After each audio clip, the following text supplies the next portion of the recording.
السلام علیکم ورحمۃ اللہ وبرکاتہ۔ آج کا ہمارا لیکچر علم الاصوات کے حوالے سے دوسرا لیکچر ہے۔ اس میں ہم یہ جو لکھی گئی چیزیں ہیں ان تمام چیزوں کی تعریفیں پڑھیں گے اور ان تمام کو مثالوں کے ساتھ وضاحت کریں گے، اس کی تشریح کریں گے۔ یہ حروف صحیحہ ہو گئے، حروف معتلہ ہو گئے، حروف مد اور حروف لین ہو گئے، اسی طرح حروف صامتہ ہو گئے، ان کی تعریف اور ان کی مثال، اور حروف سائتہ کیا ہیں، حروف شبہ سائتہ کیا ہیں۔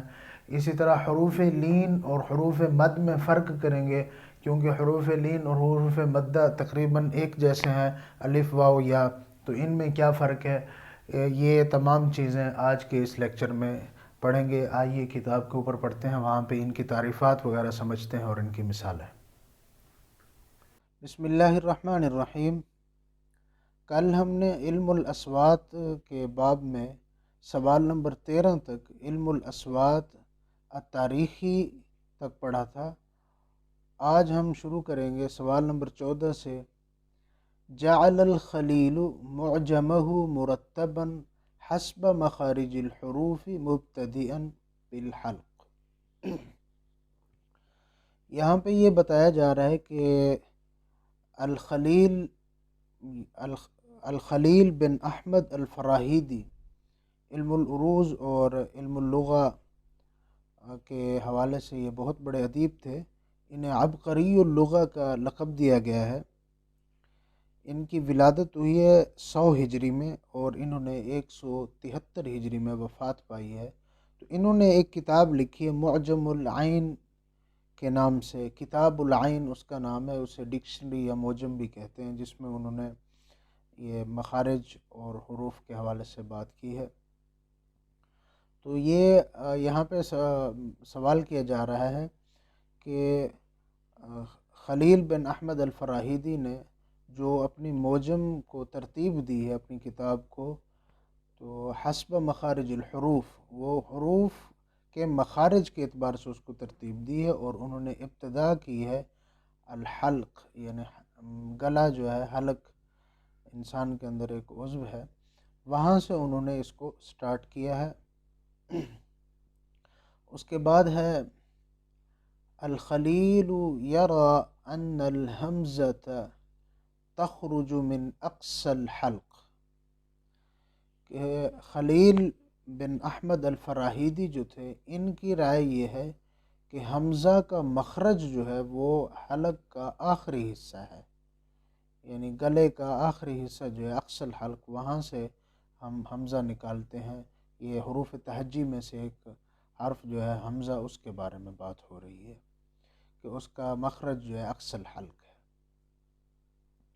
اس کے بعد ہے الواو والیاء والالف اللینۃ والحمزۃ سماها الخلیل احرف جوف، واو، یا اور الف لینہ کو اور حمزہ کو خلیل بن احمد الفراہیدی نے حروف جوف کہا ہے۔ واو، یا اور الف لینہ، واو اور یا تو عام ہے، الف لینہ سے مراد یہاں پہ جس طرح یہ الف لکھا ہوا ہے سما، یہ میم کے آگے جو الف ہے ما، تو اس کو الف لینہ کہتے ہیں۔ ایسا الف جس کے پیچھے ما قبل جو ہے متحرک ہو اور آگے وہ اس کے ساتھ متصل ہو، تو اس کو الف لینہ کہتے ہیں۔ والحمزہ، اور حمزہ سے مراد یہ جس طرح احرف کے شروع میں یہ حمزہ لگی ہوئی ہے، یہ احرف، تو یہ ہم اسے حمزہ کہتے ہیں۔ تو یہ حمزہ، الف لینہ، واو اور یا، یہ احرف جوف کہلاتے ہیں۔ یہ ان کو خلیل بن احمد الفراہیدی نے احرف جوف کہا ہے۔ اس کے بعد ہے قد ختم سیبویہ کتابہ النحوی الکتاب بباب الادغام۔ یہ سیبویہ ایک بہت بڑے نحوی ادیب تھے۔ یہ ان کے بارے میں کہہ رہے ہیں کہ انہوں نے جو کتاب لکھی ہے نحوی، اس کتاب کا نام یہاں پہ الکتاب، تو اس کو جو ختم کیا ہے کس باب کے ساتھ ختم کیا ہے؟ الادغام، اس باب کا نام ہے۔ تو اس کے بعد ہے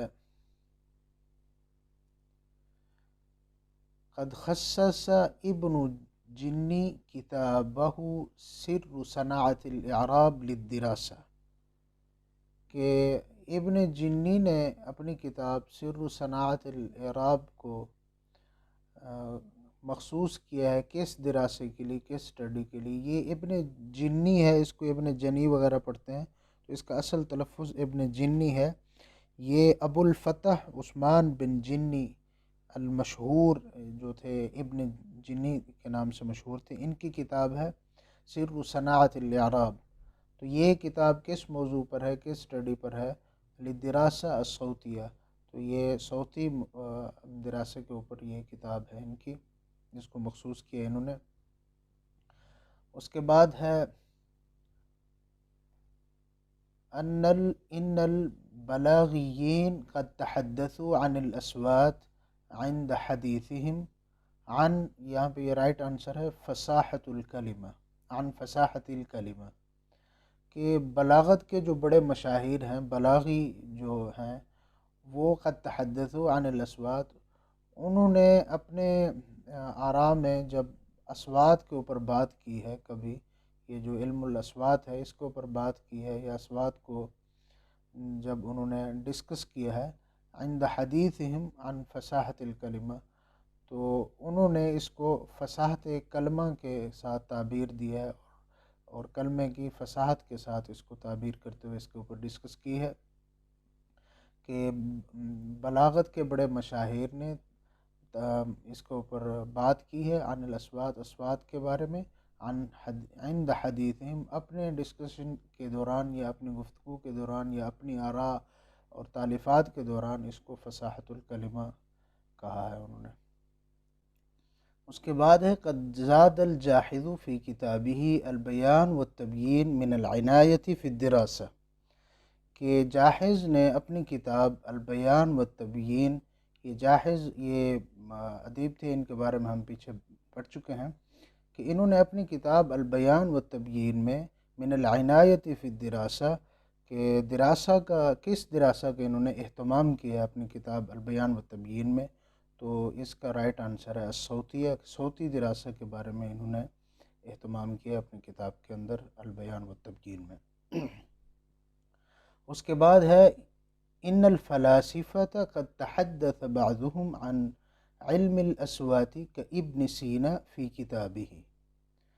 یہاں پہ یہ بتا رہے ہیں کہ فلاسفہ نے بھی، ان کے بعض فلسفیوں نے بھی علم الاصوات کے بارے میں گفتگو کی ہے، بات کی ہے، یا اپنی رائے پیش کی ہے، تالیفات وغیرہ کی ہیں. فلاسفہ نے بھی اس پر بحث کی ہے علم الاصوات کے حوالے سے، کا ابن سینا، جس طرح ابن سینا نے بحث کی ہے فی کتابہ، اپنی کتاب میں، اور ان کی نیچے کتاب کا نام ہے اسباب حدوث الحروف. تو یہ ابن سینا جو تھے، یہ علی الحسین بن عبداللہ بن الحسن ان کا مکمل نام تھا. یہ 980 میں پیدا ہوئے. یہ بہت بڑے فلسفی تھے، اور 1037 میں انہوں نے وفات پائی. ہارون رشید کے دور میں یہ تھے. یہ طبیب بھی تھے، فلسفی بھی تھے، انہیں بعض لوگ سائنسدان بھی کہتے ہیں، انہیں مسلمانوں کے سائنسدان. بہرحال ان کی کتاب جو ہے، اس میں انہوں نے علم الاصوات کے بارے میں بات کی، اسباب حدوث الحروف. اس کے بعد ہے قسم العرب الحروف العربیہ الی اقسام ومنها، کہ عرب نے عربی حروف کو اقسام پر تقسیم کیا ہے، ومنها، اور ان میں سے جو نیچے قسمیں ہیں وہ الحروف الصحیحۃ والحروف المعتلۃ. یہ کلاہما صحیح، یہ رائٹ آنسر ہے کہ یہ دونوں ٹھیک ہیں. عرب نے ان کو دو حصوں میں تقسیم کیا، حروف صحیحہ والحروف المعتلہ. کلاہما صحیح، یہ کلاہما لکھنا تھا، یہ کلامن سے، یہ پرنٹنگ کی غلطی کی وجہ سے کلامن لکھا گیا ہے، اصل میں ہما ہے. اس کے بعد ہے الالف والواء والیاء اذا سکنت وجانستها حرکت ما قبلها تسمى حروف مد، کہ الف واو اور یا جب ساکن ہوں اور اس کے ماقبل جو لفظ ان کے ساتھ ملا ہوا ہوتا ہے وہ متحرک ہو، تو ایسی صورت میں اس الف کو، واو کو اور یا کو حروف مد کہا جاتا ہے، جسے اردو میں حروف مدہ کہتے ہیں۔ تو یہ الف واو اور یا، ان کی مثال جیسے الف کتاب، ہمارے پاس ہم مثال لے لیتے ہیں کتاب، تو کتاب میں جو تا کے بعد اور با سے پہلے الف ہے یہ حروف مدہ میں سے الف ہے۔ اسی طرح واو، واو کی مثال، یہ حروف جو لکھا ہوا ہے یہاں پہ، یہ حروف را کے بعد جو یہاں پہ واو ہے، یہ واو حروف مدہ میں سے ہے، کیونکہ اس کا ماقبل را ہے اور یہ اس کے ساتھ متصل ہے، اور را متحرک ہے، واو ساکن ہے۔ اس کے بعد ہے یا، یا کی مثال جیسے قلمی، تو قلم میم جو ہے یا کے ساتھ ملا ہوا ہے اور یا ساکن ہے یہاں پہ، تو یہ حروف مدہ ہیں۔ اس کے بعد ہے قسم العرب الحروف المعتلۃ الی اقسام ومنها، کہ عرب نے حروف معتلہ کو اقسام پر تقسیم کیا ہے، ان میں سے دو ٹھیک ہیں، یہ کلاہما صحیح، الحروف المدیہ والحروف اللینہ۔ یہ حروف معتلہ الف واو اور یا کے بارے میں بات ہو رہی ہے کہ ان کو عرب نے دو قسموں پر تقسیم کیا ہے، ان کو حروف مدیہ بھی کہا جاتا ہے اور حروف اللینہ بھی کہا جاتا ہے۔ یہ حروف مدیہ ہم نے اوپر پڑھ رہے ہیں، حروف مد، آگے لینہ بھی آ رہے ہیں، وہ پڑھتے ہیں۔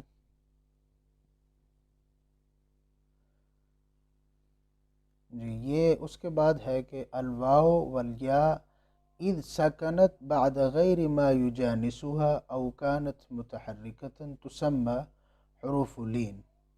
یہ وہی تعریف ہے جو پیچھے ہم نے حروف مدہ میں پڑھی، تھوڑی سی تبدیلی کے ساتھ، کہ وہاں پہ الف موجود تھا، یہاں الف نہیں ہے۔ واو اور یا جب ساکن ہوں اور ان کے ساتھ جو ہے حرف متصل ہو یا غیر متصل ہو اور وہ حرف جو ہے متحرک ہو، تو یہ تسمى حروف اللین۔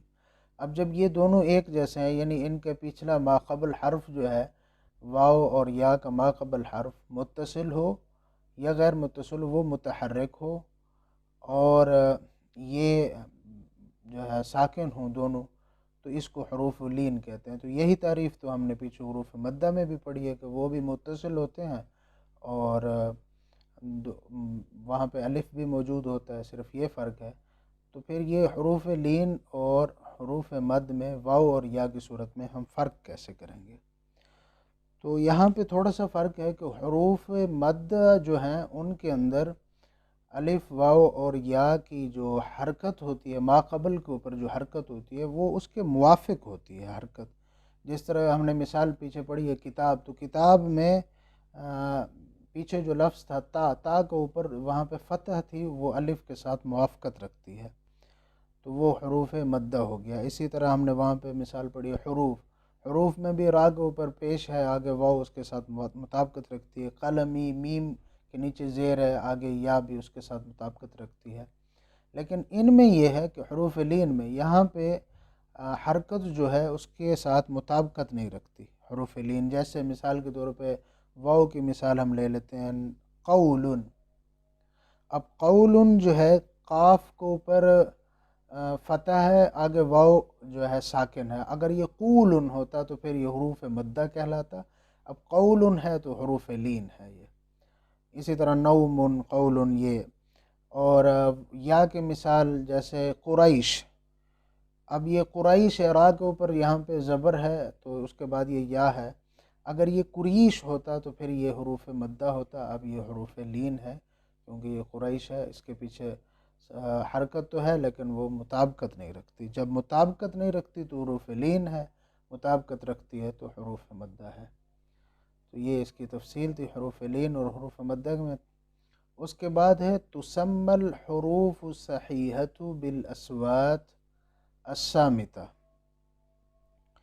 کہ حروف صحیحہ جو ہیں ایسے حروف جو صحیح ہیں اور وہ آواز رکھتے ہیں، ان حروف کو حروف صامتہ کہا جاتا ہے۔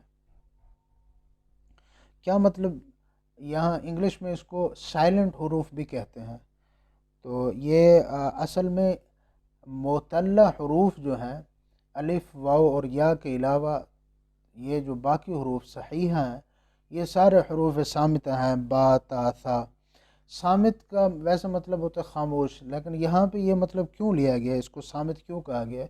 کیونکہ یہ کم آواز والے حروف ہوتے ہیں۔ جیسے الف جب آتا ہے تو وہ تھوڑے سے کھینچنا پڑتا ہے، کتاب، اور واو آتا ہے تو قول، واو بھی تھوڑا سا کھینچنا پڑتا ہے، یا بھی، تو یہ ایک لمبی آواز رکھتے ہیں حروف معتلہ جو ہیں، اس لیے حروف لین اور انہیں مدہ کہا گیا ہے۔ تو یہ جو حروف صحیحہ ہیں یہ صامت آواز رکھتے ہیں، یعنی کاف ہے تو کا، بس اتنی سی آواز ہے، تا ہے تو تا، تو یہ تا پھر کھینچے گئے، اگر اس کو تا کو مزید کھینچنا ہے تو اس کے ساتھ حروف معتلہ جو ہیں ان کی مدد لینی ہوگی۔ یہ خود سے صامت حروف ہیں، تھوڑی سی آواز کے بعد خاموش ہو جاتے ہیں۔ تو یہ حروف صامتہ کی تعریف ہوگی۔ اس کے بعد ہے تسمى حروف المد ومعها الحركات الثلاث بالاصوات، کہ حروف مدہ جو ہیں اور ان کے ساتھ اس کی 3 حرکات جو ہیں، ان کی جو آواز ہوتی ہے اس کو کیا کہا جاتا ہے؟ آواز کے ساتھ وہ جو حروف مدہ ہوتے ہیں ان کو حروف سائتہ کہا جاتا ہے۔ یہ حروف مدہ وہی الف واو اور یا جو ہیں، انہیں حروف معتل بھی کہتے ہیں، حروف مدہ بھی کہتے ہیں، حروف لین بھی کہتے ہیں الف کو نکال کر، اور حروف سائتہ بھی کہتے ہیں انہیں، یہ حروف مدہ کو۔ یہ سائتہ کیوں کہا جاتا ہے؟ سائت کا مطلب ہے، یہ اصل میں صوت ہے، سات ہے، یہ سوتو جس طرح یہ ہے اسی سے یہ لفظ نکلا ہے، اور یہ سائتہ کا مطلب ہے آواز کا پیدا ہونا یا کسی چیز کا آواز والی ہو جانا۔ تو یہ ایسے حروف کو حروف سائتہ کہتے ہیں۔ انگلش میں انہیں واول حروف بھی کہا جاتا ہے، حروف سائتہ، یہ الف واو اور یا ہیں۔ اس کے بعد ہے یسمون حروف اللین بالاصوات شبہ السائتہ۔ اب حروف مدہ جو ہم نے پڑھے ہیں ان کو سائتہ کہتے ہیں، حروف لین جو ہم نے پڑھے ہیں، حروف لین الف نکال کے واو اور یا، انہیں شبہ السائتہ کہتے ہیں، یعنی یہ سائتہ کی جو حروف ہیں ان کی تھوڑی سی شبہ دیتے ہیں۔ حروف لین میں نے ابھی بتایا، ان کی مثال قول یا جس طرح قریش، تو یہ یہاں پہ قول جو جب ہم نے کہا تو واو نے تھوڑی سی شبہ دی ہے، اس طرح قول جیسے ہم کہتے ہیں تو قول کہتے وقت یا حروف کہتے وقت جس طرح ہم کھینچتے ہیں لفظ کو، تو یہاں جب حروف لین آتے ہیں یعنی ماقبل اس کی حرکت مطابقت نہیں رکھ رہی ہوتی، تو تب یہ تھوڑی سی حرکت ہم اس کو دیتے ہیں تو وہ شبہ پیدا ہوتا ہے، اس لیے اس کو شبہ السائتہ کہتے ہیں، یعنی واول کا مشابہ ہوتا ہے یہ۔ اس کے بعد ہے الحرف الذی ينحبس الهواء في أثناء النطق به في أي منطقة من مناطق النطق انحباسا كليا أو جزئيا يسمى الصامت۔ یہاں پہ یہ صامت کی تعریف کی گئی ہے کہ صامت کسے کہتے ہیں۔ تو ابھی میں نے اوپر بتایا ہے کہ ایسا حرف جو ہوا کو روک لے بولتے وقت، تو فی ایتی منطقۃ من مناطق النطق، کسی بھی نطق کرنے کے جو اسلوب ہیں، طریقے ہیں، علاقے ہیں جس طرح ہم کہتے ہیں، تو وہ اس وقت آواز کو روک لیتا ہے انحباساً کلیاً، کلی طور پر، او جزئیاً یا جزئی طور پر۔ مثال کے طور پہ ہم کوئی لفظ کہتے ہیں، یعنی ہم با کا تلفظ ادا کرنا چاہتے ہیں، تو با کو ہم صرف ایسے اتنا سا بولتے ہیں جب اگر اس کے آگے الف نہ ہو، جیسے میں لفظ استعمال بسم اللہ، تو بسم میں با، اور با کو ہم سین تک پہنچنے کے لیے ہمیں کتنی دیر لگی ہے، بس، چھوٹا سا با ہم نے لفظ استعمال کیا ہے، تو اس کے اندر ہم نے بولتے وقت اپنی آواز روک لی ہے اور مکمل طور پہ اس کو روک لیے یا جزئی طور پہ اس کو روک لیے آواز کو، تو یہ لفظ اس لیے اس کو صامت کہا جاتے ہیں۔ یہ حروف صحیحہ جو ہیں انہیں حروف صامتہ کہا جاتا ہے۔ یہ صامت کی یہاں پہ تعریف کی گئی ہے۔ اس کے بعد ہے صائت کی تعریف۔ الحرف الذي ينطلق معه الهواء انطلاقا تاما بحيث لا يعوقه عائق في أي منطقة من مناطق النطق يسمى الصائت۔ اب یہاں پہ یہ وہی بات آ گئی کہ صائت اس لفظ کو کہتے ہیں، اس حرف کو کہتے ہیں جس کے ساتھ ہوا نہ روکی جائے۔ یعنی میں اگر صائت حروف معتلہ میں سے کوئی لفظ کہتا ہوں، جیسے حروف، تو را کو میں نے واو کو آگے کھینچا ہے تو یہ آواز نکلتی رہی ہے، رکی نہیں ہے۔ ایسا نہیں ہے، حروف ایسے نہیں کہا، اتنا جلدی نہیں کہا۔ یا کتاب ہے تو کتاب، یہ جو میرے مطلب بولنے کی اس کو کھینچنے کا انداز ہے، اس میں ہم ہوا کو روکتے نہیں ہیں جب بھی حروف معتلہ استعمال کرتے ہیں، یعنی حروف صائتہ۔ اگر یہ کتاب الف نہ ہوتا، صرف ہم نے تا کو ادا کرنا ہوتا تو کتاب ایسے ہوتا، کتاب، تو وہاں پہ ہوا رک جاتی ہے۔ لیکن جب حروف صائتہ آ جاتے ہیں تو پھر ہوا نہیں رکتی، ہم ہوا کا انطلاق جو ہے وہ جاری رہتا ہے۔